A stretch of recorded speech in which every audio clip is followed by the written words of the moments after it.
我叫沈燕，干算命的干了几百年，本来都熬到杜雷劫成仙了，结果老天爷不开眼，一道雷直接给我劈穿越了，穿到我一个八竿子打不着的后人身上，还附了段天道提示，说我尘缘没清干净，得帮着后人把他的烂摊子收拾明白，不然就得彻底凉透，连转世的机会都没有。行吧，不就是再当回凡人吗？我认了，但谁能告诉我，刚睁眼就有人要毒死我，是怎么回事？沈燕猛地睁开眼，脑袋里跟被人敲了一闷棍似的疼。他刚缓过劲，原主的记忆就跟放电影似的往脑子里钻。好家伙，这后人真是个纯纯的混蛋，天天喊着要科考上岸，结果正事一点不干，要么出去鬼混，要么欺负人，对自己老婆更是差到极点。大郎，喝药了。沈燕打了个寒战，转头就见苏婉脸色惨白如纸，捧着个粗瓷碗。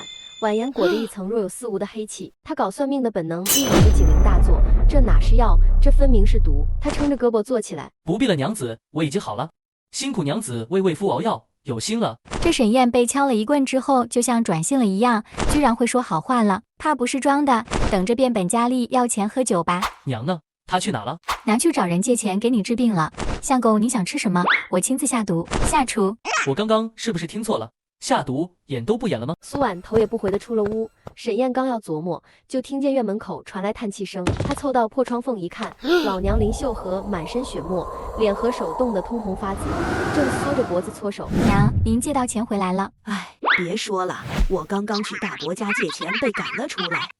算了，不说也罢，明天开始咱娘俩多摘点草药去卖。沈燕心口像被揪了一下，原主的混蛋行径在脑子里翻涌，她猛地推开门冲出去，冻得打了个激灵。我这后人真是混球，有这么好的家人就应该知足了，居然不知珍惜，真是造孽。娘，这大冬天哪有什么草药能摘？明天你们待在家，我来出门赚钱。林秀禾看到自己的儿子精神抖擞站在他面前，不由得老泪纵横。燕儿，你醒了，太好了，你可是要科考的，赚钱的事我们来想办法。娘，我先得让你过上好日子，放心吧，明天我心里有数。儿子转性了，他这样说，不会又是想找借口出门鬼混吧？不过家里也没钱给他了，他想去就去吧。在这时候，沈燕大伯母沈李氏闯了进来，指着林秀禾破口大骂：“我说弟妹啊，我家也不宽裕，你今天还问我家借钱，现在你欠我们的钱也该还了吧？干算命几百年，金银珠宝见过不计其数，从没受过缺钱的罪，如今倒好，被区几两银子逼到这份上，连老娘都要受气，真是虎落平阳被犬欺，命苦啊命苦！”沈李氏叉着腰走进院门口，他眼角瞥到沈燕时候，眼神立马变得尖刻起来，连带着骂声都转了方向。哟，沈燕大侄子，不是大伯娘说你不务正业就算了，你娘也天天就知道欠钱不还，我家这点家底都被你家掏空了。林秀禾被骂得脸色苍白，慌忙开口解释：“大嫂，我不是故意要赖账的，燕儿刚醒，明天我就上山。拿不出钱就别借啊，现在我家老三等着钱娶媳妇，你今天必须还，要么还钱，要么把你家破房子抵给我。”沈李氏故意上前一步，抬手狠狠推了一把林秀禾。林秀禾本就站不稳，被他推得踉跄着撞在院墙上，疼得闷哼一声。沈燕眼疾手快冲上去扶住老娘，抬头时眼尾泛红，指节攥得发白，怒瞪着沈李氏：“我家还欠你3两，明天这个时间我必亲自送上门。”哟，口气倒不小，你家破旧成这样，你天天游手好闲，有什么本事能一天还钱？还有谁跟你说3两是5两？大嫂，我当初只借了你3两，什么时候变成5两了？沈李氏从口袋抽出一张纸，拍在众人面前。沈燕向前一步，眯着眼研究眼前的纸张，只见纸张边缘萦绕着似有似无的黑气。白纸黑字，你还想抵赖？这纸上怎么会沾染湿气的阴邪之气？我擦！沈燕正琢磨着，余光扫过苏婉，顿时惊得双眼瞪圆。只见苏婉偷偷摸摸从一旁抽出一个铁锹，准备趁沈李氏其不备给他一铲子。这苏婉明天不过了吗？每次出手都招招致命啊！大伯母，我们只借了你家3两，要是在你无理取闹，就别怪我不管三堂哥的事了。我问你，他是不是现在躺在床上昏迷着？你怎么知道？沈燕掐指一算，顿时明白了事情的前因后果。那个和三堂哥结婚的女孩子根本就不是人，难怪这大伯母子女宫发黑，有丧子之兆。你要是不想三堂哥死，就最好退了婚，我再给你画2道符，保住三堂哥的命。你一个不学无术的小混混，还懂这些？我不信，到时候耽误了我家老三，我就带人来拆你家房子，让你们娘仨流落街头。我是个被迫替后人收拾烂摊子的算命师。三堂哥这桩婚事藏着的猫腻，他未婚妻根本不是活人，是借尸还魂的孤魂野鬼，就等着借婚时吸三堂哥的阳气续命呢。三堂哥根本就不是普通风寒，他是被阴气缠上了，所以才一直昏迷不醒，再拖下去不出3日气绝身亡。你不会是为了不想还债胡扯的吧？我告诉你，沈燕没有搭理沈李氏，猛地从自己身上扯下布条，咬破中指，飞快在布条上画符，符文扭曲却带着凛然正气。画完符，他抬手一扔，布条精准落在沈理事面前，将这符贴在三堂哥心口，半个时辰他必醒。到时候你再问问他，是不是梦到一个穿红衣的女人缠着他要成亲。沈理事盯着那带血的布条，心里又惊又疑，可沈燕那笃定的眼神又让他不敢不信。我怎么知道你是不是糊弄我？那你还给我，当我没说。三堂哥的命你自己看着办。沈理事当然不肯还，抓着布条转身飞快似的溜了。走之前还不忘放狠话：我这就回去试试，要是没用，我饶不了你。沈理事一跑，林秀和就慌了，抓着沈燕的胳膊直抹眼泪。苏婉放下了铁锹，一脸好奇打量着沈燕，总觉得自己相公有些不一样了。沈燕不会是鬼上身了吧？算了，鬼上身怎么也好过以前。儿子，万一你大伯母知道你骗了她，她带着她娘家人抢我们的房子，我们可要流落街头了啊！放心吧娘，我们不会流落街头的，进屋等着，不出一炷香，她一定会哭着回来求我。沈燕扶着抹泪的林秀和进屋，院门外就传来急促的脚步声，夹杂着沈理事慌张的哭喊。紧接着，沈理事就带着沈大伯跌跌撞撞冲进院，两人脸上满是惊恐。侄子，不，沈大师，求求你，救救你三堂哥吧！沈理事和沈大伯扑通一声跪在地上，膝盖砸得鸡血四溅。沈理事一把抱住沈燕的裤腿，哭得上气不接下气，鼻涕蹭到沈燕的裤脚。沈大师，真神了！那符刚贴上，老三就醒了，还说梦到个穿红袄的姑娘，拽着他要拜堂呢。求您发发善心，救救他吧！沈燕嫌弃地往后挪了挪脚，余光瞥见苏婉正举着个菜刀在磨。就可以，但我有条件：第一，欠我家的3两银子一笔勾销；第二，给我娘磕3个响头道歉；第三，把你家昨天蒸的白面馒头拿2筐来，我娘和媳妇饿了3天了。别说2筐，4筐都行。沈燕刚要动身，苏婉突然塞给她一把锅铲，拿着想鬼用。上次隔壁王二婆说锅铲能打鬼，我试过，拍蟑螂挺好用。这媳妇到底是想帮我，还是想让我用锅铲给女鬼炒个菜？一行人浩浩荡荡赶到沈大伯家，刚进堂屋就感到一股寒气。三堂哥沈明躺在床上，脸色青得像刚从水里捞出来，床边飘着个穿红裙的姑娘，正蹲在床头数她的头发。哪家好鬼会蹲人床头数着头发玩？红衣姑娘听到沈燕的声音，蹦蹦跳跳变成小姑娘，跑到沈燕身边，着迷地吸了吸她身上的味道，越吸越着迷，张开血盆大口就要咬她的头，被沈燕一巴掌扇飞，在空中旋转好几圈，以脸着地。我知道我很香，但是你别像个变态一样蹭我，恶心心。你看得见我？你身上的香气好香啊，居然是仙气，好神仙！给我烧点蜡烛元宝吧。我好久没吃饭了。好，我给你烧大碗的。话说你怎么会缠上他？是他发神经，非要和我成亲。我都说我是鬼了，他说他也是，还是个色鬼，还抢我定亲信物。我没办法，只好跟着他了。沈燕看向身后的沈理事和大伯，无语翻了个白眼，估计又是三堂兄路边见到一个姑娘，看她漂亮就想结婚，都不知道人家是人是鬼就交出8字了，还抢别人订婚信物。我这就断了你们之间的姻缘，你好好回到自己坟地修炼，争取早日成为鬼仙吧。沈燕掐指念咒，从一人一鬼之间抽出姻缘线，以手为刃，狠狠砍断。红衣姑娘化作一缕烟飞走了。三堂兄躺在床上醒来，抱着沈燕，一把鼻涕一把泪哭了起来。这家人是不是都喜欢往人身上蹭鼻涕？沈明彻底醒了，沈理事兑现承诺，不仅送了4筐馒头，还额外给了5两银子当谢礼。林秀和抱着银子哭了半天，苏婉则把馒头切成片，晒成馒头干当储备粮。燕儿，这银子咱存着，明年给你科考用。娘，不急，科考得有盘缠，还得打通关系，我先开个算命摊，赚够钱再说。对了娘，苏婉之前给我熬的药，你给到了吗？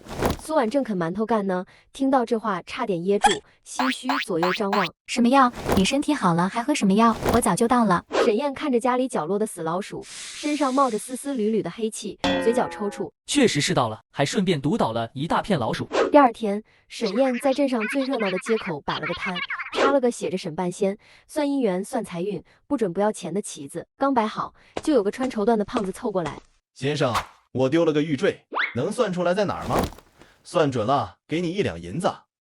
沈燕掐指一算，嘴角抽搐，这玉坠被他小老婆拿去给他家管家卖了，奸夫淫妇还把这钱平分了，计划要谋财害命。先交定金5钱，不准退钱。另外，算出轨加收1两。我看你印堂发黑，不像只丢玉坠那么简单。胖子听到出轨2次，气得脸铁青了。就在沈燕以为他不算的时候，他从口袋抽出一个金元宝，啪的一下砸在桌上。算，都给我算，我倒要看看谁给我戴绿帽子。沈燕笑呵呵收下金元宝，故作沉吟，掐指算了算，玉坠被你小妾拿去卖了，他和你管家有一腿，现在你去捉奸，估计能捉个现行。你小心一时，他们还在你日常饭菜里下了毒。胖子大惊，怒气冲冲回了家。我要杀了他们！沈燕垫了垫手中的金元宝，不住朝着金元宝亲了亲。哦哟，金元宝小宝宝，多亲亲又多来我口袋里哦。就在沈燕想收摊买肉回家的时候，一群官差朝他走来，团团围住沈燕。官差大人，不知在下犯了什么事？带走。沈燕被人一左一右架去县太爷家里，她刚进堂屋，官差和县太爷齐齐朝着她跪下。沈大师，我听我兄弟说你算命极准，你还帮他揪出了害他的小妾和管家，不知道你能不能帮我招招我儿子，他失踪3天了。我以为是我人太帅了被抓，刚想装可怜，结果他们扑通一声朝我跪下了。沈燕掐指一算，乐了，这小公子根本没丢，是偷偷跑去城外的破庙和一群乞丐玩皇帝登基的游戏了。他沉吟片刻，决定加价。冬天了，娘和苏婉需要棉袄，算一次10两，帮你找回家5两。20都行。你们去买2串糖葫芦，跟我走。沈燕带着一行人到了破庙，果然看到一群乞丐围着个穿锦衣的小屁孩，小屁孩戴着纸糊的皇冠，手里拿着根木棍当权杖，正喊着重轻平身。看到糖葫芦，小屁孩眼睛一亮，扑过来要抢。官差赶紧把小公子抱起来，千恩万谢的给了沈燕20两银子。沈燕拿着银子，刚想回家给娘和媳妇买肉，突然他察觉到背后一凉，赶紧翻身躲开。谁敢暗算老子？不讲武德，喝推垃圾，人类中的败类。2名蒙面黑衣人站在沈燕面前，手持着大砍刀，见沈燕躲开了攻击，吃惊了，对视一眼，随即更凌冽的招式朝着沈燕挥去。我得罪了谁？你们一上来就要杀我？狗东西，老虎不发威，你当我是 Hello Kitty？ 沈燕话没说完，2把砍刀就像2道寒光劈到眼前，他脚尖点地往后急退，腰间的钱袋硌得胯骨生疼。这可是给娘和苏婉买棉袄的钱，绝不能有闪失。少废话，拿命来！2人一左一右夹击，刀锋带着冷意，刮得沈燕脸颊发麻。他余光瞥见旁有棵老槐树，突然弯腰抓起2把积雪，朝着黑衣人眼睛掷去。趁2人抬手挡雪的间隙，沈燕飞快窜到树后，指尖掐诀念咒，槐树的枯枝突然咔嚓一声断裂，精准砸晕了黑衣人们。就这点本事，还敢出来当杀手？我家媳妇拿锅铲拍蟑螂都比你们利索。先生住手！赵真带着一群手下从暗处缓缓走出，他手上拿着一串冰糖葫芦。你个狗东西，臭不要脸，抢人小孩的冰糖葫芦吃！沈燕一眼就看出那串冰糖葫芦是县太爷儿子吃过的，那缺了一颗牙齿的牙印还在上面。他顿时感觉不妙，刚想脚底抹油开溜，就被赵真的手下持刀拦住了去路。大胆，居然敢对公子出言不逊，我杀了你！赵真抬手拦下手下，没拦住。沈燕跳了一段社会摇，躲过了手下的攻击。我是想请大师帮我算个命。桥洞麻袋，我不想帮你算命，你命里带金龙，我帮你算，轻则折寿，重则家破人亡，不得行不得行。赵真觉得这人有趣，挥挥手，手下从身后抬出一箱子黄金。你要是帮我忙，这箱黄金就都是你的了。要是你不帮，我立马就能让你家破人亡。你帮还是不帮？我等下就帮给你2拳。我长这么大还没被人威胁过，你一个小王爷也敢威胁我？信不信我一符咒就能？赵真呼啦啦带着一群人，扑通一声，毫不犹豫朝着沈燕跪下。我观察了你1天了，你是有大本事之人，我知道你有驱鬼的本事。我母妃命在旦夕，求先生救救我母妃。沈燕掐指一算，知道赵真所言非虚，但是他不能插手皇家之事。但是他母妃不在皇宫多年，应该还是能救一救的。起来吧，带路！赵真一行人带着沈燕就去了眼镜闻名的普陀寺。走进寺里，有一个穿着僧人衣裳妇人躺在床上。沈燕看到她第一面就知道她中了咒，明明看着40左右的年纪，但是她脸上的皮肤却宛如老叟。她是我的母妃，被父皇下令来到普陀寺带发修行，如今不知道为何身体却一天比一天差了起来，甚至她的容貌。沈燕摸了摸下巴，从自己随身的背包里抽出一把锅铲，这是出门的时候苏婉强制让她带的。沈燕把锅铲当作苍蝇拍东拍拍西拍拍了起来。她只是中了咒，要想破凶咒就得去皇宫了。哎，说好不管皇宫的事，最后还是要去皇宫。沈燕手中的锅铲已经沾满了腥臭浓如墨的黑气。我沈燕这辈子见过用桃木剑驱鬼的，用八卦镜降妖的，偏偏我自己得靠媳妇的锅铲除咒。世风日下，世风日下。沈燕拿着沾满黑气的锅铲往地上哐当一戳，锅铲柄上顿时冒出淡淡的金光，把那些腥臭黑气烧得滋滋作响。赵真看得眼睛都直了，伸手就想去摸锅铲。别碰，这黑气沾到手上，轻则肠冻疮，重则烂成猪蹄，你这金贵王爷的手赔不起。赵真吓得赶紧缩手，看着锅铲上的黑气慢慢消散，咽了口唾沫。大师，这凶咒到底是谁下的？我母妃在寺里修行多年，从没得罪过人啊。不是得罪了寺里的人，是得罪了皇宫里的老狐狸。这咒叫枯颜咒，专吸女子子生机，让他悄无声息的衰败，表面看像自然衰老，最后短短几年死亡，让人察觉不出。沈燕蹲下身，用锅铲头扒拉了一下床底，掏出个巴掌大的木牌，木牌上刻着个歪歪扭扭的寿字，边缘还缠着几缕没散的黑气。看见没？这是咒引，得用施咒人的贴身之物才能催动。看这木牌的材质是皇宫里独有的阴沉木，除了当今皇后的娘家，没人能弄到这东西。果然是他，当年母妃深得先皇宠爱，皇后就处处针对，没想到先皇驾崩了，他还不肯放过母妃。别急着上火，破咒的3步走。第1步，把这锅铲烧了的黑气收集起来。哎，你别捂鼻子啊，这可是好东西。第2步，带母妃回皇宫找施咒人的贴身玉佩。第3步，得让我媳妇来帮忙啊。他会驱咒，他只会下毒和拍蟑螂，但他的命里带阳，能克这种阴毒的咒。当然这话不能说太直白，他命硬，你派人去我家接他，就说我需要他帮手，而你要给他买10斤五花肉当酬劳。不到1个时辰，苏婉就提着个新锅铲赶来了，手里还攥着半块啃剩的馒头。看见沈燕，就把新锅铲塞给他。我带了锅铲来了，我觉得你一把锅铲不够。沈燕接过新锅铲，感动的差点哭了。这媳妇虽然总想毒他，但关键时刻脑袋是真灵光啊，差点就当场想给他跳一段扫腿舞表示感动。娘子来的正好，咱们得去皇宫办点事。对了，把你上次泡老鼠药的那个瓦罐带来，有用。哦，那个啊，我给你装包里了，还加了点砒霜，威力更大。一行人收拾好东西，刚走出普陀寺大门，就见2个小和尚慌慌张张跑过来，手里举着个信封。沈大师、赵公子，宫里来人了，说皇后娘娘请你们去宫里赴宴，还说要请大师给太子算姻缘。沈燕攥着苏婉塞来的新锅铲，看着他背包里露出来的毒瓦罐，突然觉得去皇宫比杜雷杰还凶险。赵祯见他脸色变差，以为是怕皇后刁难，拍着胸脯保证：大师放心，有本王在，皇后不敢动你。沈燕嘴角抽搐，他那是怕的皇后对他动手吗？他那是怕苏婉一言不合当场给皇后下毒啊。宝宝心里苦，但是宝宝不说，说了怕被娘子先毒哑。进了皇宫，金碧辉煌的宫殿晃得沈燕眼睛疼，苏婉却盯着殿柱上鎏金雕的龙出神，悄悄抹了把嘴角的哈喇子，凑到沈燕耳边，声音压得像偷鸡。相公，这金龙看着老贵了，咱们走的时候偷偷抢一块呗，卖了钱你就能安心科考。沈燕听着，眼泪唰的一下流了下来，她一时间不知道是感动还是害怕。娘子啊，你别说了，我谢谢你一边惦记着我科考，一边让我背诛九族啊。这时皇后端着架子走出来，眼神像机关枪似的扫过沈燕，要不是怕这乡巴佬真有本事破了他的枯颜咒，他才懒得招这么个浑身土气的人进宫。听说沈大师算命奇准，不如帮本宫的太子算一算，他的姻缘在何处？沈燕抬头看了眼皇后，眼角余光瞥见她发髻里藏着的银簪泛着黑气，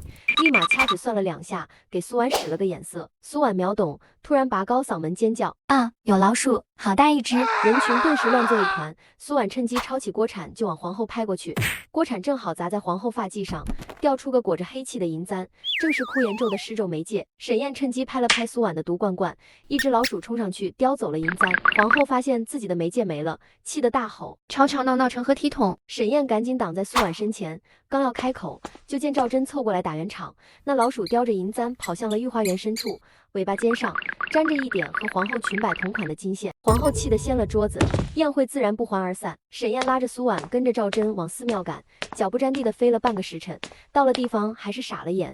寺庙被一群黑衣人围得水泄不通，刀光闪闪，比庙里的香火还旺。把银簪交出来，饶你们不死！沈燕早就算到有这一节，淡定的往后退了2步，扭头看向苏婉，眼神里写满看你的了。都让开，关门，放我娘子！赵祯和手下们唰的一下让出一条道，苏婉撸起袖子，从毒罐罐里抓出一把黑漆漆的粉末。沈燕趁机念咒，粉末被他一吹，忽地朝着黑衣人们飘过去。下一秒，黑衣人就像割麦子似的倒了一片。不愧是我娘子，这毒性跟当年的毒仙子有得一拼。苏婉正得意，听到毒仙子3个字，手猛地伸进毒罐罐里，眼睛眯了眯，直勾勾盯着沈燕。毒仙子是谁？你的新姘头？毒仙子是男的，他给自己起的外号就叫毒仙子。你还跟男的好过？我心里只有你一个。毒仙子早死几百年了，我就是夸你呢。沈燕的求生欲蹭蹭蹭往上涨，苏婉盯着他看了3秒，伸进毒罐罐的手终于拿了出来。沈燕当场腿一软，差点跪下。好险，差点就要被娘子人道毁灭了。黑衣人倒的差不多了，赵祯急得像热锅上的蚂蚁，拽着沈燕就往寺庙里冲，直奔舒贵妃的寝室。沈大师，银簪拿回来了，快救我母妃！娘子，上家伙！苏婉抱着他的铲铲和毒罐罐跑了进来，献宝似的递到沈燕面前。沈燕接过铲铲，搜集了舒贵妃身上的黑气，兑进罐罐里，然后把那只他用毒威胁里有老鼠抢来的银簪一起兑进罐罐里，冒出滋啦滋啦的声音。好了，这下舒贵妃就……还没等沈燕话说完，四周残余的黑气猛地钻进苏婉体内，而苏婉猛地朝着他吐出一口血，晕倒在地，血触了沈燕一脸。苏婉倒在他怀里，他一把抱住苏婉，伸手探脉，脉搏稳得像打鼓，一点事没有。沈燕赶紧掐指算命，刚算出点眉目，就听见身后传来抽泣声，转头一看，舒贵妃已经醒了，脸色红润，容貌比年轻时还明艳，正被赵祯扶着站起来。怎么会这样？破枯言咒，怎么要以命换命？沈燕赶紧扶着苏婉坐在椅子上，掌心抵着她的后背输送仙气，可苏婉像个无底洞，把她体内仅存的仙气吸得一干二净，她自己的脸色都白了。舒贵妃听赵祯讲完前因后果，走到沈燕面前，深深行了一礼，多谢大师救命之恩，本宫欠你一条命。就在舒贵妃弯腰的瞬间，手腕上的佛珠突然发出金光，厉声清脆的凤鸣响彻四庙，一只金色的凤凰从她体内飞出来，盘旋着冲上天空。沈燕看傻了，忘了输送仙气，命格变了，凤鸣冲天，这是要母仪天下的征兆啊！沈燕反应过来，抬手对着天空一指，那只凤凰嗖地飞回来，她趁机从凤凰翅膀上抽了一缕真气，缓缓注入苏婉体内。没过多久，苏婉终于不吐血了，呼吸也平稳下来。沈燕松了口气，抬头对着天空怒骂：贼老天，有本事冲我来啊！欺负我娘子算什么本事？话音刚落，轰隆一声雷在天空掉下，沈燕的头发梢都被劈焦了，吓得赶紧闭嘴。这时赵祯扑通一声单膝跪地，沈燕吓得差点蹦起来。使不得使不得，我已婚了，不搞龙阳之好，你要是真感激我，给我当个科考举荐人呗。大师要科考，我直接给你在皇宫安排个官职。不行，我是靠实力吃饭的人，怎么能走后门？沈燕嘴上拒绝的干脆，内心早就泪流满面。要不是我这破后人的愿望是亲自凭着自己的本事考上，不然我早就答应了，直接当官完成因果飞升不香吗？为什么要没苦硬吃？这时在沈燕不注意的地方，舒贵妃的袖口偷偷钻进了一抹黑气，和皇后银簪上的是同款。沈燕强忍着心痛，拒绝了赵祯封官提议，便匆匆带着赏赐背着苏婉回家。回到家，她连忙给苏婉消化凤凰带来的真气，抵消天谴。相公，好像自从你被敲了一闷棍之后就变了，早知道我就早点给你避处子了。沈燕瞬间无语，感情她穿越是被苏婉一棍子召唤过来的。沈燕把赚来的钱还了欠债后，就开始闭门准备考试了。这时候就有不长眼的人上了门，是他现学的同窗张富贵，家里开当铺的，平时总爱鼻孔看人。此刻张富贵抖得像筛糠。沈燕，这10两银子给你，现考帮我作弊，不然我让你在现学混不下去。沈燕捏着鼻子往后退了2步，张富贵身上一股纸糊的味道，影子还缺了个角，像被狗啃了似的。他嫌弃地踢了踢地上的银子。你命都快没了，还想着作弊？每个人身上都有3把火，以此保持不被病邪入侵。你没看见你身上的3盏灯都快灭了？沈燕从门后抄出苏婉留下的锅铲，对着张富贵的肩膀啪的拍了一下，在张富贵看不见的地方，他肩膀头顶上的3盏魂火腾的一下旺了起来。不错不错，娘子这锅铲果然万能，既能拍老鼠，又能炒魂火，炒菜是炒，炒火也是炒，没毛病。张富贵顿时觉得浑身暖和，脸色也红润了些。沈燕对着地上的银子勾了勾手指，银子嗖的飞到他手里。这10两就当你续命的钱了，赶紧去找教你借运作弊的人算账，把你的八字拿回来，不然下次魂火灭了，神仙都救不了你。张富贵扑通一声跪下，抱着沈燕的大腿就哭，鼻涕眼泪全擦在他裤腿上。大师救我，是城外破庙的鬼道士，他说帮我作弊，要了我的八字和半条影子。沈燕来到院子，张富贵也跟了出来。沈燕看着粘在腿上的张富贵，嫌弃的不行，抬脚想踹，又怕踹灭他仅剩的小火苗，只好咬牙答应。100两，我帮你把八字和影子都拿回来。100两。张富贵不哭了，眼睛瞪得像铜铃。沈燕以为他嫌贵，刚要骂他，顺便拒绝。怎么，你嫌多？那我……就见张富贵掏出一张银票拍在桌上，啪的一声把桌子震得掉了块木屑。才100两，沈燕你够意思，我就知道你念同窗情谊。这就是有钱人的世界吗？100两说掏就掏，我和你们这群有钱人拼了！沈燕揣着银票，掏出铜钱，在地上摆了个北斗阵，嘴里念念有词。地上的纸人突然活了过来，晃晃悠悠朝着门外飞去。沈燕跟在纸人身后，7拐8绕到了城外的破庙。这老鬼挺会藏啊，借邪神的势力挡灾。可惜啊，邪神也不是好糊弄的。沈燕抄起锅铲，运起仅剩的一点仙气，对着纸人就拍了过去。纸人飞向破庙的神像，啪的撞在神像脑袋上。神像突然发出一声来自地狱的嘶吼，庙里紧接着传来一声惨叫。一个道士浑身是血的跑了出来，衣服被撕得像破布条。哪个龟孙子害我？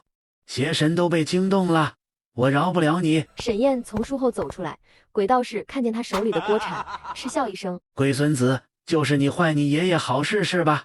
还拿个破锅铲，野路子也敢出来丢人现眼。你可以骂我，但是你不能骂我娘子给我的铲铲。沈燕直接把锅铲拍了过去，一下砸在鬼道士背上，鬼道士跪倒在地，刚要念咒反击，就被沈燕按住后颈，从他怀里掏出一堆纸人。沈燕翻出张富贵的纸人，当场点燃，鬼道士气得直骂娘。你等着，我还会再回来的。鬼道士突然化作一缕黑烟溜了，方向是皇宫方向，但沈燕没追上，气得踹了一脚庙门。喝推，你以为你是灰太狼？科考当天，沈燕顶着黑眼圈进了考场，走进考场之前，还被一名拽得跟个258万的男子撞了个满怀，肩膀疼得他龇牙咧嘴。沈燕刚要骂街，看向男子的方向，眼神凝重。考场是一排排的号房，狭小又闷热。沈燕刚进号房，就觉得一股阴气扑面而来，她掐指一算，眉头皱了起来。这号房里死过3个考生，都是考试时突然暴毙的。这么倒霉，不过还好我是专业的，区区冤魂奈何不了我。沈燕说着，朝着号房吹了一口气，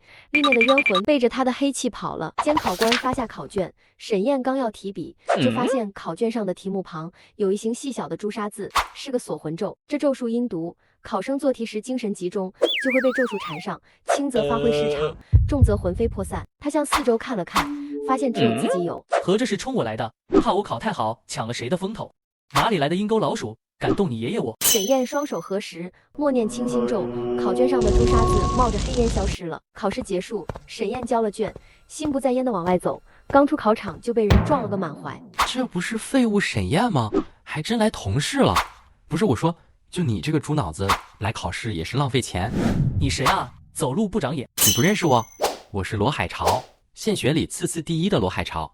我发现你这个人真的是很厚脸皮哦，都不认识你上来搭话。沈燕，喊你爷爷我干啥？沈燕刚压下去的火气又上来了，正要开喷，就看见2个熟悉的身影走过来，是苏婉和他弟弟苏晨。罗海潮看见苏婉，立马换了副嘴脸，谄媚的迎上去。婉婉，你怎么来了？你是来接我的吗？沈燕当场石化，原来这是情敌啊！而罗海潮转身时，袖管里掉出一张纸人。苏婉没好气，朝着罗海潮翻了个白眼。罗海潮，第一，我叫苏婉，不叫婉婉；第二，我跟你不熟。还好还好，绿帽子没戴上，我娘子果然爱我。罗海潮一脸受伤，像被抛弃的小媳妇。这时苏晨凑了过来，站在罗海潮身边，对着沈燕鼻子不是鼻子，眼不是眼。海潮哥，你别难过，毕竟我姐嫁了人，她不好和你叙旧。这就是那个一直看不起我的大舅子啊！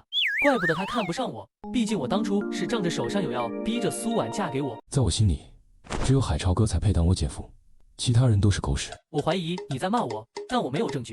看在你是小舅子的份上，我不跟你计较。沈燕突然闻到一股臭味，是从罗海潮身上飘来的，像腐肉混着纸钱的味道。他这才看到罗海潮身上掉下的纸人，他刚要捂着鼻子走近查看纸人，就被苏晨误会了。沈燕，你还敢瞧不起海潮哥？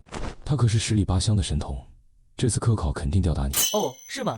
我这人最擅长吊打不知天高地厚的人了，敢不敢打赌，看这次同事谁名次高？就你也配和海潮哥比？苏婉抬手就给了苏晨一个大笔兜，打得他原地转了个圈。罗海潮见状上前一步，眼神挑衅地看着沈燕。赌就赌，要是你有一场比我名次低，就立马跟苏婉签和离书。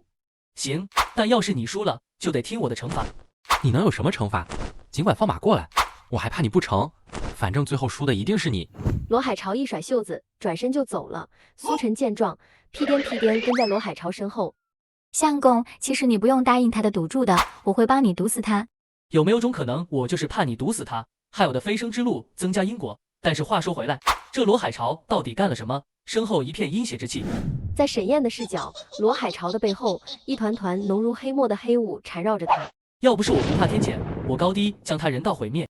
同时3场考下来，沈燕算是摸清了套路，每次分号房，不是隔壁是厕所，就是号房里有冤魂，明摆着有人针对他。终于就到了放榜日，沈燕带着苏婉刚到榜下，就看见罗海潮和苏晨趾高气昂地走过来，身后还跟着几个跟班。沈燕，准备好了吗？和离书我都带来了，签完字你就可以滚了。罗海潮从怀里掏出一张纸，得意地晃了晃，苏晨也跟着起哄，声音大的生怕别人听不见。沈燕，我姐要不是被你逼迫，才不会嫁给你。海潮哥马上就救她出水火了。我现在很幸福，不需要谁来救。沈燕抬手掐指一算，嘴角勾起一抹笑。他没理会罗海潮的挑衅，拨开围看榜文的人群就要上前。罗海潮以为他怕了，抢先一步踮着脚往榜文上看，手指突然指向一处，笑得眼睛都眯了起来。看见没？我罗海潮3场考试都是第2。沈燕，你倒是找啊！你的名字怕是在榜尾都找不到。就是，我就知道海潮哥最厉害。沈燕，赶紧签和离书，别丢人现眼。苏婉气得攥紧锅铲，锅铲柄都被他捏得发白，刚要冲上去拍人，就被沈燕拉住了。沈燕指了指榜文最顶端，语气淡定：急什么？按手的名字不就在最上面飘着吗？莫按手跟你有什么关系？就你这水平，能考上秀才就不错了。行，我就去看看按手是谁，让你说的心服口服。苏晨挤到榜文前，抬头一看，突然僵住了，眼睛瞪得像铜铃，手指着榜文最顶端，声音都变调了：第1名居然是沈燕，不可能，肯定是考官批错了。众人顺着苏晨的视线看向榜文，明晃晃写着第1名沈燕5个大字，都不敢置信，揉了揉眼睛。肯定是考官批错了，你一个混子怎么配当按手？我不服，我要去县衙告状。苏晨刚要冲出去，苏婉抬手就给了他一个锅铲拍，啪的一下把他拍倒在地。沈燕看得连连点头，自家娘子这锅铲功夫，山人练出了出神入化。而罗海潮脸色惨白，悄悄往后退，想溜之大吉。沈燕眼疾手快，一把揪住他的胳膊：罗兄，别走啊！愿赌服输，难道你想赖账？堂堂天才学子，不会要赖账吧？不会吧，不会吧？我当然不会赖，我可是个诚实守信、愿赌服输的好人，不就是个惩罚吗？你说就是。罗海潮，我要你把学子们的气运都还回去，并且告诉我鬼道人在哪。罗海潮听到鬼道士3个字，脸色瞬间变得惨白，眼神慌乱的四处张望，说话都结巴了。什么气运，什么鬼道人，我不认识，你在胡说八道什么？哈，你不会以为我在和你商量吧？娘子，扇他！苏婉听到沈燕一声令下，抄起锅铲就狠狠朝着罗海潮脑袋拍去。就在锅铲撞到罗海潮那一刹那，一张纸人出现挡住了苏婉的攻击。沈燕趁机虚空画符，朝着纸人一指，纸人原地燃烧，发出怪叫，到处逃窜。罗海潮随着纸人的逃跑，晕倒在地。沈燕趁机跟在纸人身后。娘子，我们跟上。沈燕嗖的一下就跟上纸人，苏婉也跟上。夫妻2人跟着纸人跑到了一间小木屋。沈燕见纸人顺着门缝钻了进去，她还想撬锁，苏婉一锅铲就把门砸开了。不愧是我上的厅堂，吓得了死守的娘子，娘子威武。跑进屋子，只见满屋子都是纸人，而护在罗海潮身上的那个纸人则静静躺在地上。沈燕左右张望，不见鬼道人的身影，苏婉也跟着左右张望。突然，她察觉到了什么，缓缓抬起头看向屋顶，和鬼道人的视线对上。苏婉脸色不变，抬手就将锅铲砸向鬼道人，鬼道人被砸落在地。哎呦哎呦，什么东西？这娘们怎么出手这么狠？不对，她怎么发现我的？鬼道人一个鲤鱼打挺起身还想跑，被沈燕一脚踹倒。鬼道人打不过，立马对着一堆纸人念咒。沈燕，居然又被你找到藏身之所，这次我要让你死无葬身之地。这些纸人全是替我办事的冤魂。喝推，就凭你，就你那些冤魂，我一把糯米。话音刚落，四周纸人呼啦啦震动起来，全变成沈燕。沈燕盯着晃悠的纸人，先是瞳孔地震3秒，下一秒直接暴走骂街：你这是茅厕里打灯笼找屎，癞蛤蟆蹦裤腿，膈应到起飞啊！你这是茅厕里打灯笼找屎，癞蛤蟆蹦裤腿，膈应到起飞啊！这群盗版货还敢学我？信不信我把你们撕成卫生纸？话音未落，纸人们像被按了快进键，呼啦啦举着纸刀指剑冲过来，动作整齐的像广场舞方阵。沈燕，看你怎么破我千面纸人阵！哎，你干嘛呢？话音刚落，就见沈燕突然掐着腰，扭了段离谱的秧歌，嘴里还哼着跑调的小调。妹妹你做船头，哥哥我哦不纸人你别追。纸人们顿时僵住，齐刷刷模仿起秧歌动作，可僵硬的纸身根本扭不出灵活的弧度，一个个摔得东倒西歪。沈燕趁机掏出黄符甩上，冤有头债有主，跟着老鬼没前途。我给你们包超度套餐，来世投个富2代家庭。随着沈燕的咒语，冤魂们纷纷叩首，不一会儿化作青烟消散。鬼道人见阵被迫，掏出符纸就要逃，苏婉一锅铲将他留下。沈燕上前搜出一叠文书，竟是罗海潮和鬼道人勾结，偷袭其他考生气运的证据。敢祸害考生，我今天就废了你这身歪门邪道！大师饶命，我上有80老母下有。哎，救兵来了！鬼道人见逃不了，哭丧着脸求饶。沈燕毫不手软，刚要毁了鬼道人的道行，就被突然的砸下的天火打了个措手不及。什么鬼？沈燕，我们后会有期。可恶，他背后居然还有帮手，我算一算，不算还好，一算沈燕吓了一跳，没想到这鬼道人还和皇宫有关系，使他被皇宫气运庇佑，逃之夭夭，而沈燕被压制了道行，只好作罢。要是我恢复原来的实力，什么狗屁天子气运，敢庇佑邪魔歪道，我分分钟让他灭国。沈燕知道自己实力不够，现在当务之急就是提升实力，努力科考上去，去皇宫里看看究竟藏了多少邪魔歪道。时间很快就到了乡试时间，沈燕这段时间一边啃书，一边摆摊算命攒功力，提升功力。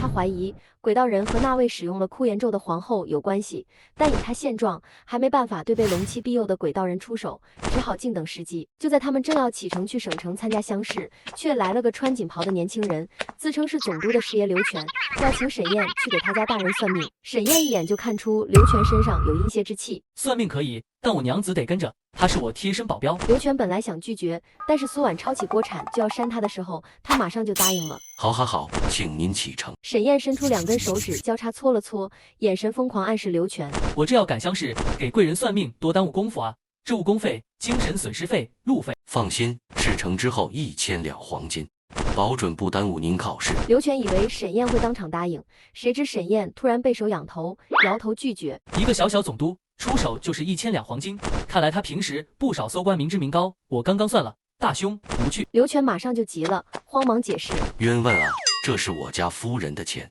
她是首富之女，1000两跟捡的似的，不信你算。沈燕掐指算了算，确实如刘全所说，此行还能遇到财神眷顾之女。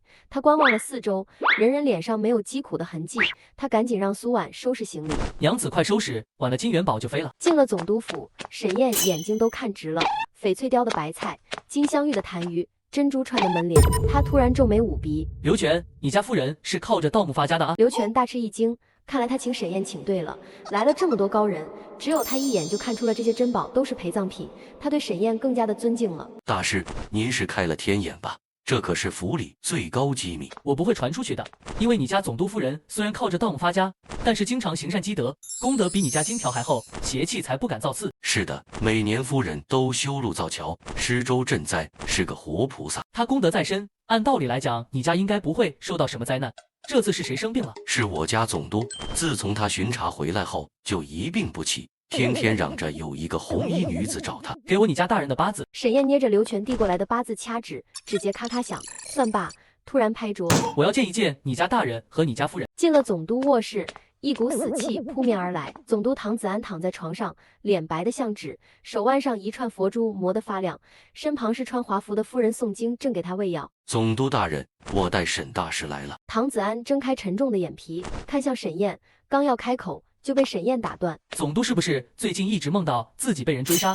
梦醒后发现自己身上都是伤。唐子安不曾想沈燕说对了，挣扎着要下床。你被下咒了，最好查查你们夫妻2人最近得罪了什么人，你家的那些土力出来的该处理的处理了。唐子安对着沈燕千恩万谢。沈大师不如在我府里住下，我的府邸离贡院很近，我还能为沈大师提供上好的住宿安排。沈燕本来想拒绝，但是唐子安挣扎着想起身的时候，露出了手腕的佛珠，他一愣。等等，这佛珠是哪来的？上面沾着母子煞的怨气。母子煞，两人扑通一声跪倒在沈燕面前，唐子安磕头都磕出响。大师，我们夫妻没害过人啊，怎么会惹上这种东西？沈燕掐指一算，抬起头死死盯着唐子安。唐总督，你老实说，你是不是有个妾室前不久投井死了？你知道她怀了你的孩子吗？现在母子俩成煞了，怨气全缠在你身上。宋京听到这话，手死死捏着碗，啪的一下就将碗掰成2半。唐子安见宋京这样，身子抖了抖。唐子安，你背着我养外室，当年你怎么跟我说的？要一生一世一双人。唐子安吓得浑身发抖，猛地朝着宋京跪下。没有啊，我对天发誓，我从来没养过外室。等等，2月前丞相府送了个侍妾给我，我当场就拒了。结果回家没几天就生病了。丞相府送的，拒了之后，那侍妾去哪了？我没问。难道他……突然，窗外传来婴儿的哭声，尖锐又诡异。宋京抬头一看，窗棂上挂着一件红色的嫁衣，衣角还滴着水。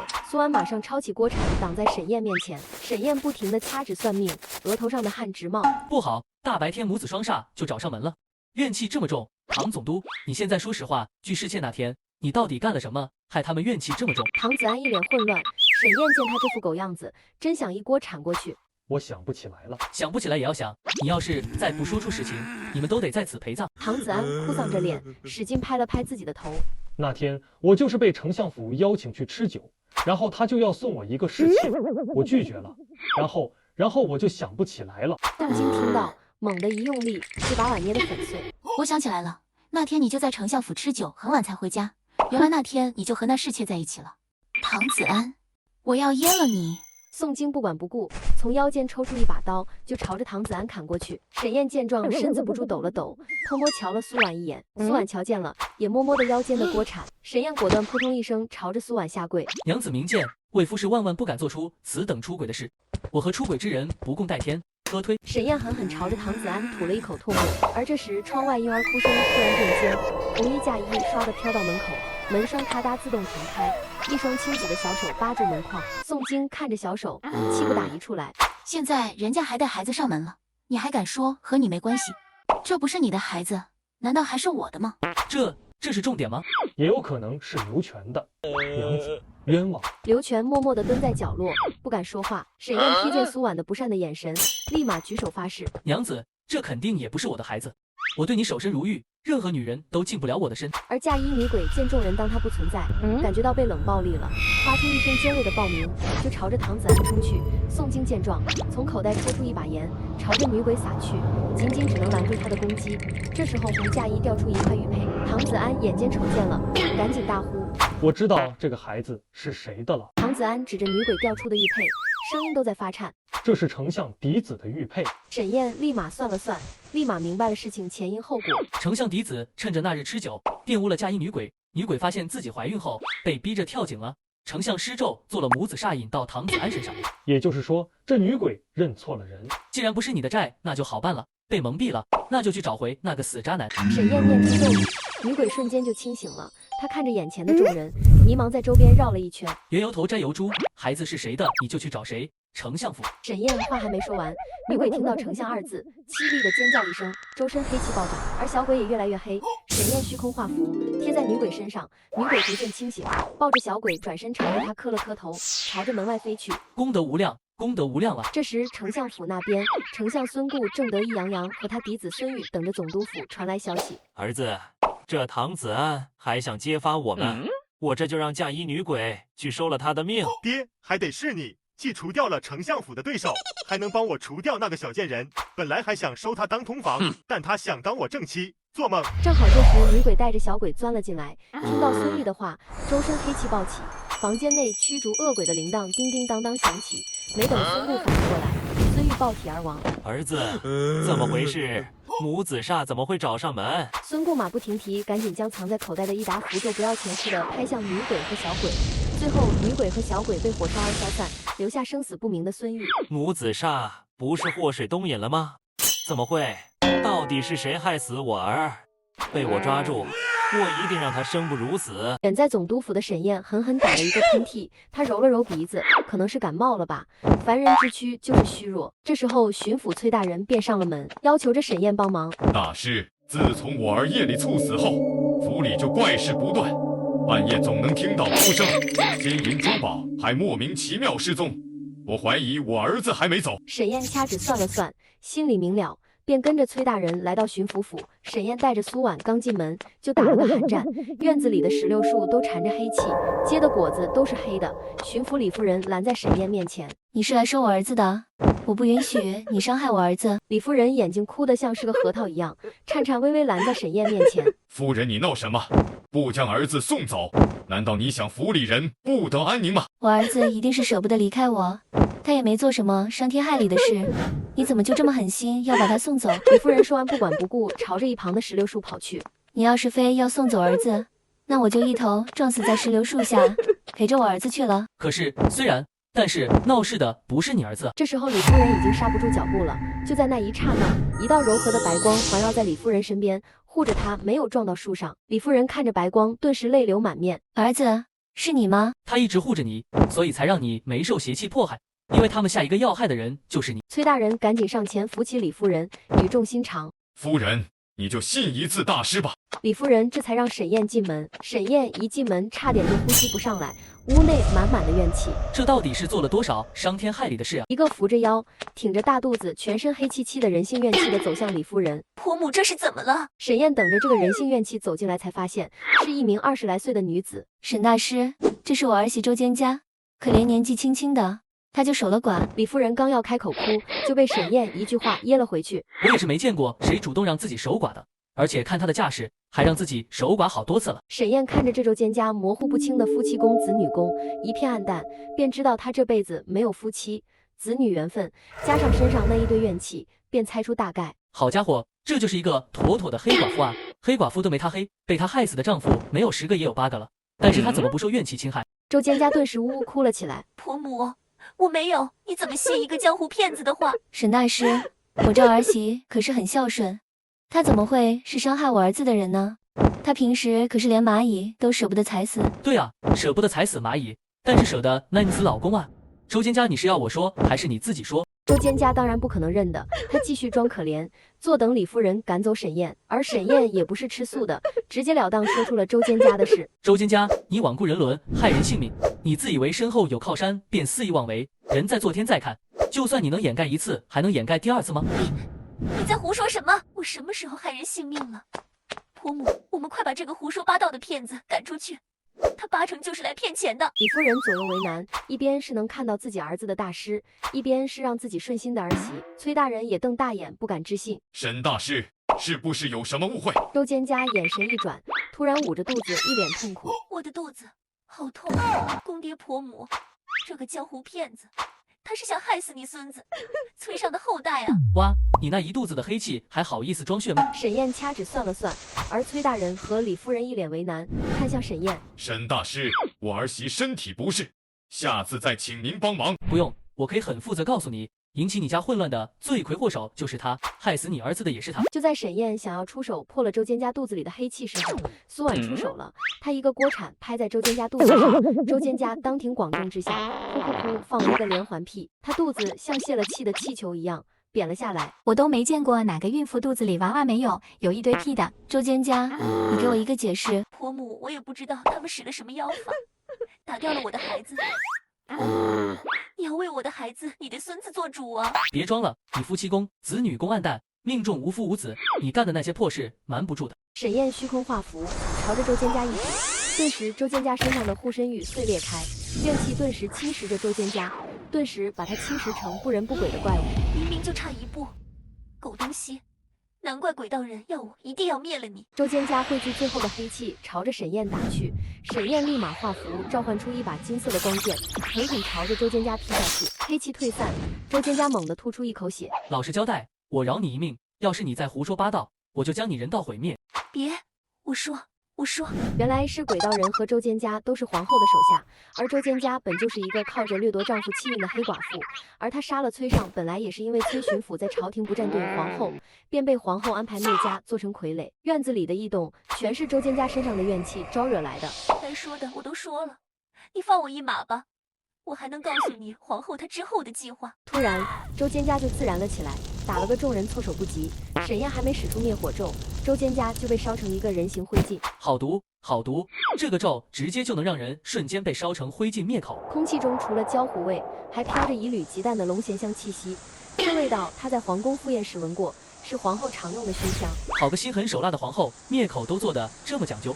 看来这京城的水比我算的还深。崔大人夫妇早已吓得腿软，崔大人扶着脸色惨白的李夫人，颤巍巍给沈燕作揖。沈大师，多亏您揭穿这妖妇真面目，今后您若有差遣，我崔某万死不辞。沈燕摆摆手，目光落在院子里那棵结着黑果的石榴树上，她走过去，抬脚一踹，树干震得簌簌发抖，黑果掉了一地，落地就化作黑气消散。树洞里藏着个小木偶，刻着崔大人的生辰八字，缠着浸过黑狗血的红线。沈燕搓了搓木偶，表情严肃，对着崔大人和李夫人：这是验圣树，要是再晚半月，你们夫妻俩都得死。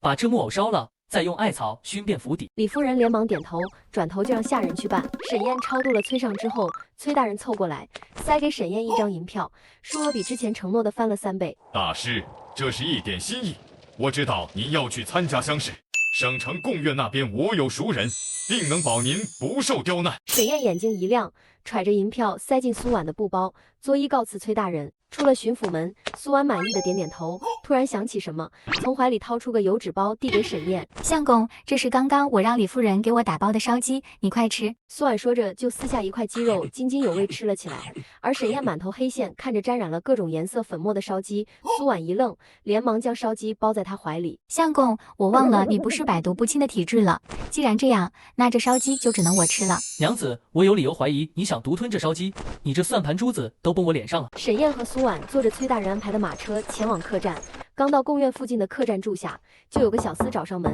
说是总督唐子安排来的。沈大师，我家大人说您帮了他大忙，特地让小的送些乡试真题的思路来。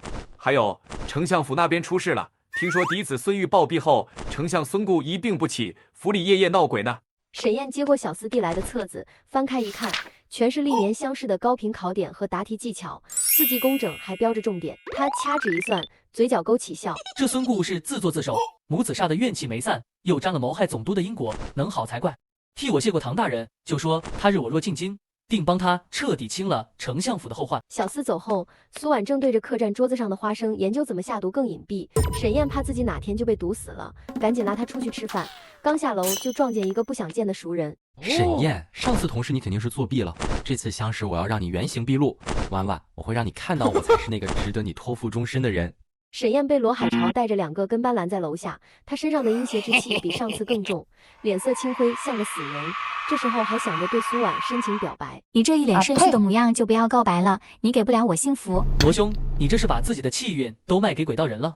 我看你印堂发黑，不出3日就得衰竭而亡，还是把自己的气运抢回来吧。罗海潮气得跳脚，刚要骂人，突然捂着胸口咳起来，咳出的痰里带着血丝。他身后的跟班吓得赶紧扶住他。罗公子，咱们还是先回去吧，您的身体要紧。罗海潮瞪了沈燕一眼，就灰溜溜走了。相公，要不要我偷偷去给他下毒？放心，保证不会让人查出来是我做的。大可不必，娘子，小小罗海潮，为夫随意拿捏。沈燕静下心，掐指一算，脸色沉了下来。皇后，这是要将罗海潮培养成她新的傀儡啊！沈燕带着苏婉走到贡院附近，只见贡院四周贴满了纸人，沈燕抬手就将纸人全毁了。吸收学子的气运，还用纸人帮你作弊？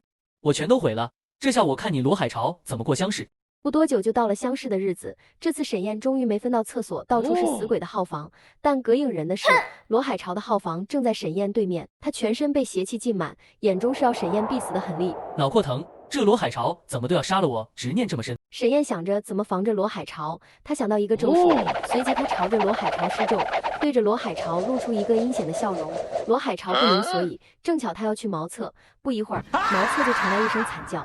沈燕捂嘴偷笑，这时罗海潮顶着一身臭味走了出来，沈燕给他下了倒霉咒，让他掉进厕所里了。此时罗海潮看到沈燕偷笑的样子，还有什么不明白？他顿时气得火冒三丈，强忍着恶心，狠狠咬破手指，顿时狂风呼啸，四周的考生晕倒在了桌案上。沈燕马上收起笑容。罗海潮，你对他们做了什么？沈燕，你以为你毁了我的纸人，我就没有办法对他们出手了吗？罗海潮抹了把嘴角的血沫，青灰的脸上露出诡异的笑容，周身的黑气迅速四散开来，缠绕着倒地的考生。罗海潮，你可知残害考生会折尽阴德，连轮回的机会都剩不下，必遭天谴。轮回？只要能杀了你，还需什么轮回？就在黑气缠绕在沈燕身上之时，他从怀中摸出7枚铜钱，扔到地上，排成北斗7星的正状。罗海潮猛地跺脚，地面黑气翻涌，又钻出数只鬼爪。沈燕瞳孔一缩，这咒须以自身精血为引。罗海潮为了杀他，竟不惜献祭生机。他刚要掐诀念诵破煞咒，就见一道身影提着锅铲从贡院外冲进来，锅铲砸中沈燕身边的鬼爪。相公，你没事吧？不愧是我娘子，她真的踏着鬼爪来救我，她就是我的婉尊宝吧？罗海潮看到苏婉，周身的黑气都降了下来，他仿佛被刺了一般，质问苏婉：苏婉，我这是在帮你除掉他，你怎么能帮着他对付我？我们夫妻之间的事，不需要外人来插手。我们从小青梅竹马，你居然这么对我！青梅，你个铲铲，我们连话都没说过几句。听到这话，罗海潮瞬间周身黑气暴涨了3分，他指着沈燕不甘心质问：这个畜生是不是给你下咒了？你明明应该嫁给我，他这个一事无成的小混混哪比得上我？我相公起码不会害人性命。沈燕趁着二人聊天之际，掏出黄符，指尖沾着咬破手指挤出的血珠，飞快画下散煞咒。他将符纸往空中一抛，符纸化作金光，驱散了考生们身上的黑气。晕倒的人纷纷发出轻哼，脸色渐渐恢复红润。罗海潮见功亏一篑，双眼赤红地扑向沈燕。我跟你同归于尽。罗海潮身上的黑气暴涨，竟隐隐凝成一个披红挂绿的鬼差虚影，那是他用半条命换来的煞力。沈燕拽着苏婉往后一退，脚踩其胸部避开攻击，同时从苏婉背上摸出那个装着砒霜和老鼠药的瓦罐。他拔开罐塞，将里面的粉末撒向鬼差虚影，同时念咒，粉末遇黑气瞬间燃起蓝火，鬼差虚影发出刺耳的尖叫，被烧得滋滋作响。罗海潮受虚影反噬，喷出一大口黑血，踉跄着倒在地上，身上的黑气褪去，露出原本苍白虚弱的面容。他看着沈燕，眼神里满是不甘和恐惧。我背后之人不会放过你的。不过是他用完就扔的棋子，真以为他会保你？沈燕说着，掐指一算，眉头皱起。你体内的养煞符快崩了，最多活不过3日。若想留条命，就老实交代你背后之人的身份。罗海潮面露害怕，不住挣扎着。好，我说。罗海潮刚要开口，突然捂住胸口，嘴角溢出黑血。他惊恐地看着自己的手，从手中缓缓冒出黑色火焰，火焰焚烧很快，瞬间就吞噬他整根手臂。他真的要杀我？罗海潮气绝前，拼尽全力将一枚玉佩扔给沈燕。这是皇后的东西，藏着她的秘密。罗海潮说完头意外，没了气息。沈燕摩挲着手中的玉佩，发现上面刻着极小的坤字，还缠着一丝极淡的龙气。此时宫院的监考官带着官差匆匆赶来，看到满地狼藉和罗海潮的尸体，吓得脸色惨白。沈燕将玉佩收好。罗海潮修炼邪术残害考生，已被邪术反噬而亡，这些考生并无大碍。监考官早就得了唐子安的打点，知道沈燕的本事，又见考生们陆续苏醒，连忙点头哈腰。沈大师果然名不虚传，此事我会如实上报，定不委屈大师。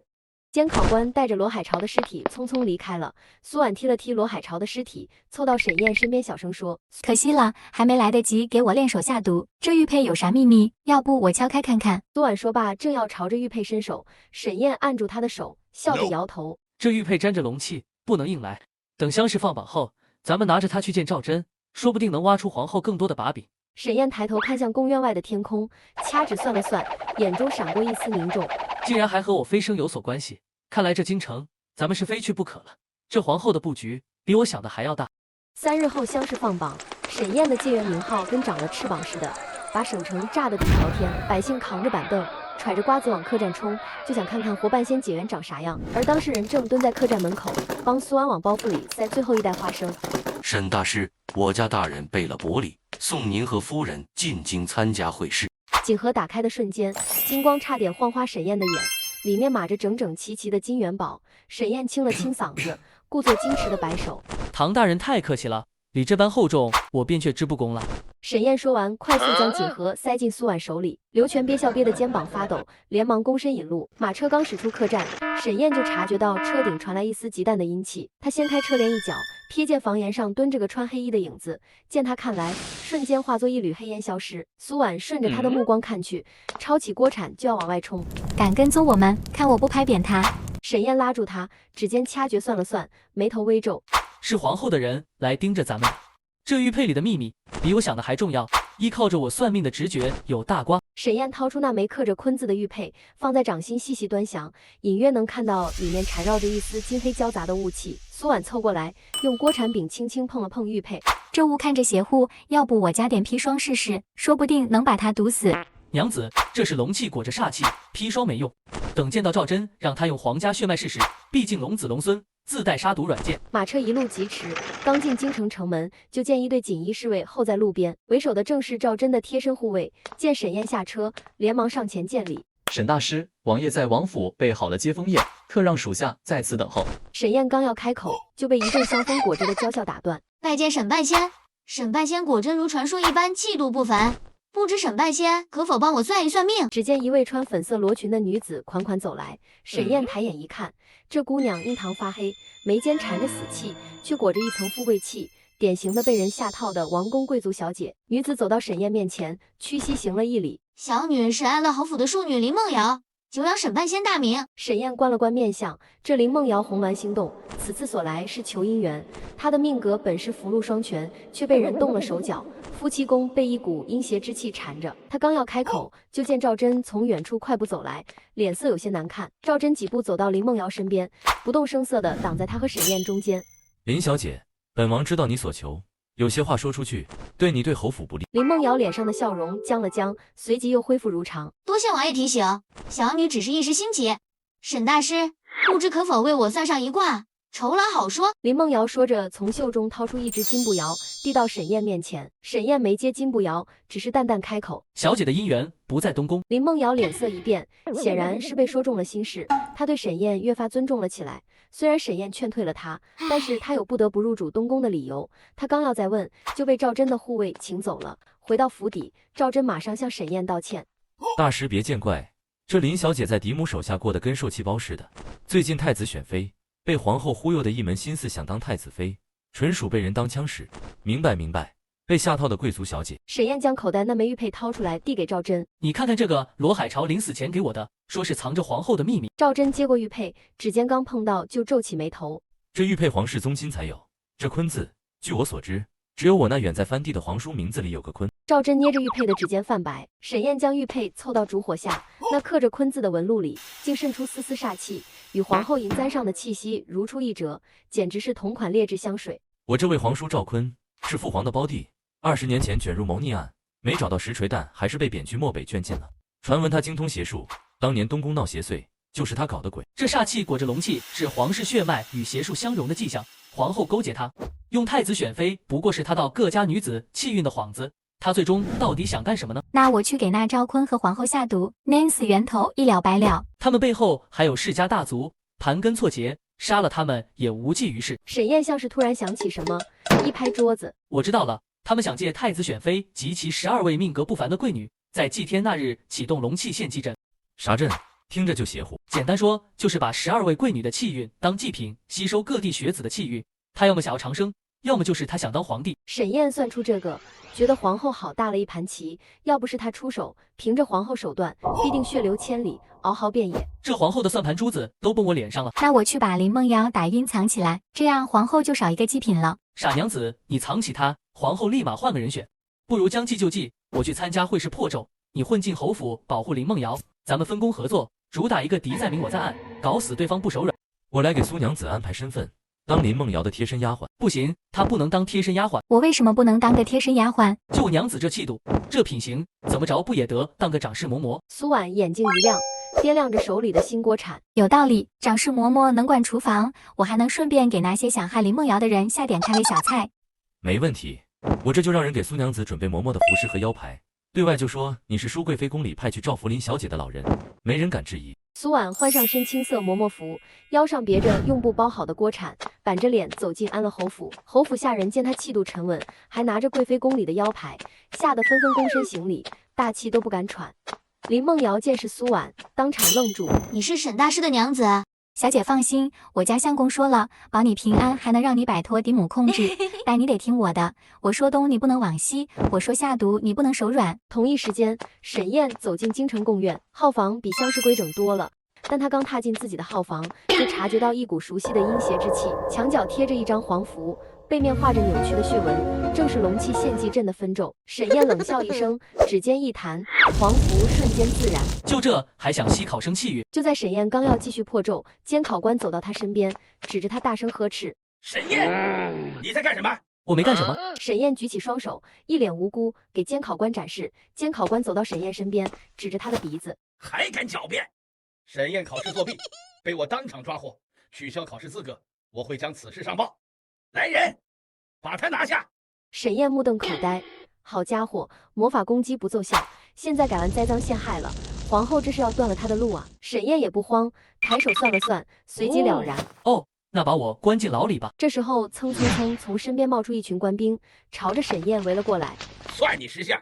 另一边，苏婉在侯府已经站稳脚跟，她借着掌事嬷嬷的身份，把林梦瑶的住处打理得固入金汤。这日，嫡母柳氏派丫鬟送来一碟桂花糕，说是给林梦瑶补身子。嬷嬷，这是夫人特意让厨房做的，小姐最近辛苦，得好好补补。苏婉拿出一个桂花膏，捻了捻粉末，放在鼻子边闻了闻，冷笑一声，告诉你家夫人，这毒太低端了，下次用毒下点血本，下次再下这么低端的毒，我就端给侯爷吃。丫鬟听到苏婉的话，身子抖了抖，转身跑了4离开。林梦瑶听到苏婉的话和丫鬟的反应，顿时明白了一切，她腿一软，撑着桌子坐下。我的嫡母，她这是为了让我嫡姐少一个竞争对手，来给我下毒了啊！也不是毒，她只是放了点让你脸上起疹子的药。我这么说，只不过想让她安分点而已。林梦瑶顿时对苏婉肃然起敬起来，不愧是大师身后的女人，就是有手段。明天就是皇后为太子选妃而设下赏花宴了，得好好做好准备。我的毒罐罐已经迫不及待想要出手了。就在苏婉给林梦瑶谋划赏花宴的时候，沈燕被扔进了大牢，她被架在十字木架上，身旁有2个皇后派来的手下，一个手中拿着火钳，一个手中拿着鞭子，拿着火钳的把火钳放在火里灼烧，对着沈燕威胁：沈燕，你知道为什么你今天有牢狱之灾吗？因为你得罪了不该得罪的人。哈，我进牢狱，难道不是监考官污蔑我会是作弊吗？真不知道皇后娘娘为什么要我们兄弟俩出手对付你。你明明就是个连得罪谁都不知道的蠢货。有没有种可能，我故意进来的？你说什么？我劝你们不要对我动手动脚，不然你们下场可是会很惨哦，比如被火钳烫脚什么的。火钳男认为沈燕危言耸听，朝着他高高举起烧红的火钳，眼看就要朝着沈燕烫去。赵祯带着一群手下冲了进来，放开他！赵祯的手下朝着沈燕团团围住。那个火钳男看见赵祯冲了进来，急忙收手，结果反而被火钳烫到了脚，他被烫得跳脚，扑向了鞭子男，2人滚作一团，打翻了火盆，被烫了一脸水泡。大师，我这就放你出来。不用，我是故意进牢里的。我需要用牢房的煞气探寻阵眼，再打破了这献祭阵。沈燕掐指算了算，一本正经对着赵祯说：“我还有一件事非常重要，富儿过来。”赵祯急忙凑近，沈燕在他耳旁小声说：“给我送1壶热水，再加2斤牛肉，算命费脑子。”赵祯满头黑线，但马上着人安排了。不一会儿，乌泱泱一群人进了牢房，将牢房布置得富丽堂皇，柔软的床垫，香喷喷的牛肉，还配上了2名侍从服侍沈燕。这下皇后派来的手下眼睛瞪着一个比一个大。他居然能使唤王爷，我们惹到他今天真的是踢到铁板了。不，你们惹到我，算惹到棉花了。只不过你们接下来祈祷不会人头落地吧？你什么意思？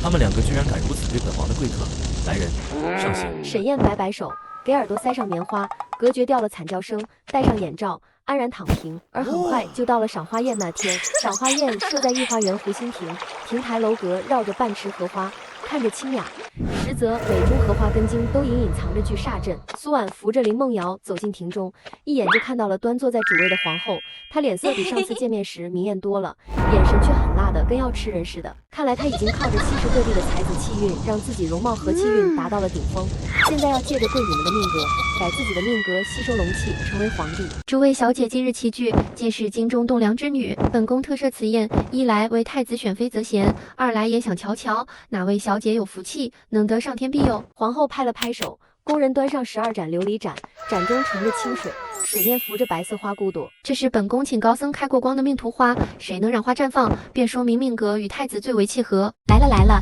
吸气运的环节终于要开始了。工人们将琉璃盏摆在林梦瑶面前，她刚要伸手去碰琉璃盏，被苏婉暗中按住手腕，偷偷在她手上摸了粉末，这才松开。林梦瑶指尖刚碰到白花，白花唰的一下就凋谢了，吓得工人跪倒在地。皇后气得一拍桌子，怒吼：“林梦瑶，你居然敢毁了本宫的命图花！来人，把他们拿下！”